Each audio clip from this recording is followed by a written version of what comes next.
বিচাৰ বহাবৰ কৰি দিয়া হ'ব। যেতিয়া বংশীক হত্যা কৰিছিলে ক'ত আছিলে গণতন্ত্ৰ? যেতিয়া জোনমণিক হত্যা কৰিছিলে ক'ত আছিলে গণতন্ত্ৰ? লগতে চৰকাৰক সকীয়াই দিছো, অসম চৰকাৰক সুশান্ত বৰগোহাঁই যোনদিনা ঘৰ ঘেৰাও কৰিম তোমালোকে আমাক কেনেকে ৰখাই দেখুৱা সেইটো চাই ল'ম। এইটো চেলেঞ্জ তোমালোকক আমি আজি কৰি দিছো।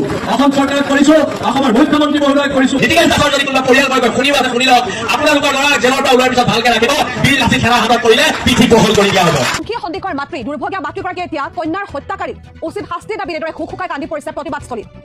আৰু পংখী সন্দিকৰ হত্যাৰ দাবীৰ লগতে দোষীক উচিত শাস্তিৰ দাবীত এইদৰে প্ৰতিবাদ সাব্যস্ত কৰিছে জিলাখনৰ কেইবাটাও দল সংগঠনে। আৰু তাৰ মাজতে বিএলআৰচি থানাই হুংকাৰ দিছে যে কোনো কাৰণতে নীতিকেশ দাসক এৰি দিয়া নহ'ব, গণতন্ত্ৰৰ নাম লৈ কোনো কাৰণতে নীতিকেশ দাস হাৰি যাব নোৱাৰিব।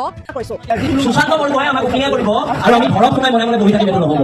সুশান্তৰ ঘৰ ঘেৰাও কৰা হ'ব, সুশান্তই ক্ষমা কৰিব লাগিব। কিহৰ এমএলএ চুটাবলৈ আহিছে? এমএলএ আনিব নোৱাৰে, আমাৰ ভোটত এমএলএ হৈছে। ইয়াত দাদাগিৰি কৰি গৰুৰ চিণ্ডিকেটৰ পইচাৰে দমভালি মৰা কথা ক'লে নহ'ব। আৰু লগতে চৰকাৰক সকীয়াই দিছো, অসম চৰকাৰক সুশান্ত বৰগোহাঁই যোনদিনা ঘৰ ঘেৰাও কৰিম তোমালোকে আমাক কেনেকে ৰখাই দেখুৱা সেইটো চাই ল'ম। এইটো চেলেঞ্জ তোমালোকক আমি আজি কৰি দিছো। অসম চৰকাৰক কৰিছো, অসমৰ মুখ্যমন্ত্ৰী মহোদয়ক কৰিছো। আৰু বিচাৰ বহাবৰ কৰি দিয়া হ'ব।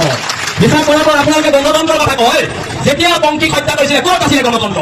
যেতিয়া জোনমণিক হত্যা কৰিছিলে ক'ত আছিলে গণতন্ত্ৰ? আপোনালোকে গণতন্ত্ৰৰ কথা কৈ আমাৰ মানুহবোৰ মাৰিব আৰু আমি এটা গোচৰ লগাই দিলে আপোনালোকে এনএছএ লগাই আমাক জেললৈ দিয়ে। এনেকুৱা গোচৰ আগতেও লগাইছো, তেতিয়াও লগাম, যেতিয়াই মন যায় তেতিয়াই লগাম। আকৌ কৈ দিছো নীতিকেশ দাসৰ যদি কোনোবা পৰিয়ালবৰ্গ শুনিব শুনি লওক, আপোনালোকৰ ল'ৰাক জেলৰ পৰা ওলোৱাৰ পিছত ভালকে ৰাখিব, বীৰ লাঠি খেলা হাতত কৰিলে পিঠি বহল কৰি দিয়া হ'ব। পিঠি বহল কৰি দিয়া হ'ব। এইটো কথা ৰাজহুৱাভাৱে ইয়াত ঘোষণা কৰিছো। ধন্যবাদ।